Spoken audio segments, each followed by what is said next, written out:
Rafah merupakan sebuah kota di jalur Gaza yang telah menjadi saksi atas berbagai serangan pasukan militer oleh Israel yang mengakibatkan tragedi kemanusiaan.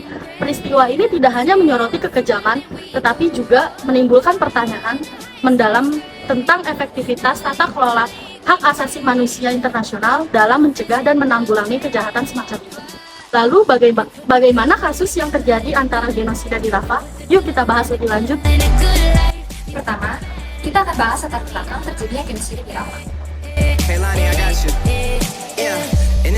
Jadi, pada tahun 1994, seorang ahli hukum Polandia Yahudi mendefinisikan genosida sebagai tindakan yang disengaja untuk menghancurkan, baik secara keseluruhan maupun sebagian, suatu kelompok nasional, etnis, ras, atau agama. Baginya, genosida adalah proses sistematis yang melibatkan berbagai bentuk penindasan dan kekerasan yang bertujuan untuk menghapus keberadaan suatu kelompok. Saat itu, Weinstein berusaha memberikan gambaran kebijakan pembantaian sistematis. Salah satunya tentang pembinasan kaum FGL. Selanjutnya, sejarah singkat genosida di Rafah memuat apa saja sih? Jadi, di tahun 1956 itu, 275 warga sivil dibunuh secara brutal oleh pasukan Israel. Pembantaian ini berlanjut dengan eksekusi ratusan warga sipil oleh pasukan pertahanan Israel setelah krisis Suez.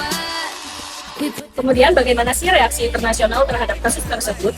Sejumlah negara anggota Organisasi Kerjasama Islam atau OKI telah berikhtiar keras untuk melawan tindakan genosida oleh Israel. Mesir dan Arab Saudi contohnya menyerukan persatuan upaya internasional dan regional untuk mencegah serangan terhadap Rafah. Namun, puluhan resolusi yang menghukum Israel dan melindungi Palestina sejak 1967 tidak diimplementasikan. Israel untuk pertama kalinya menjalani proses pengadilan internasional atas tuduhan genosida yang dilakukan di Gaza. Afrika Selatan menuduh Israel telah melanggar Konvensi Jenewa pada tahun 1948 atas pencegahan dan penghukuman terhadap kejahatan genosida. Gugatan hukum terhadap kejahatan genosida juga telah dilayangkan oleh 3 organisasi hak asasi manusia Palestina kepada Mahkamah Pidana Internasional atau ICC pada 9 November tahun 2020. Kekerasan di Rafah dan melakukan genosida terhadap Palestina adalah topik yang sangat kontroversial dengan berbagai pertama pro dan kontra berasal dari berbagai perspektif dari politik, etnis, maupun hukum. Adapun pro yang dapat dijelaskan adalah banyaknya laporan dari organisasi hak asasi manusia seperti Amnesty International dan Human Rights Watch menuduh bahwa tindakan militer Israel di Rafah menyebabkan korban sipil yang tinggi dan pelanggaran serius terhadap hak asasi manusia, termasuk pembunuhan di luar hukum dan penghancuran rumah warga sipil. Pro dan kontra yang dapat dijelaskan dari genosida di Rafah adalah Israel berargumen bahwa mereka memiliki hak untuk membela diri dari serangan teroris yang berasal dari kelompok militan di Gaza, termasuk Hamas yang sering menggunakan Rafah sebagai basis operasi. Penggunaan Presiden Rusia ada poin bahwa militer Palestina sering menggunakan warga sipil sebagai perisai manusia, menempatkan mereka di dekat sasaran militer dan infrastruktur yang digunakan untuk meluncurkan serangan terhadap Israel. Pendukung Israel menekankan bahwa situasi di Rafah dan Gaza adalah bagian dari konflik yang lebih luas yang telah berlangsung selama beberapa dekade.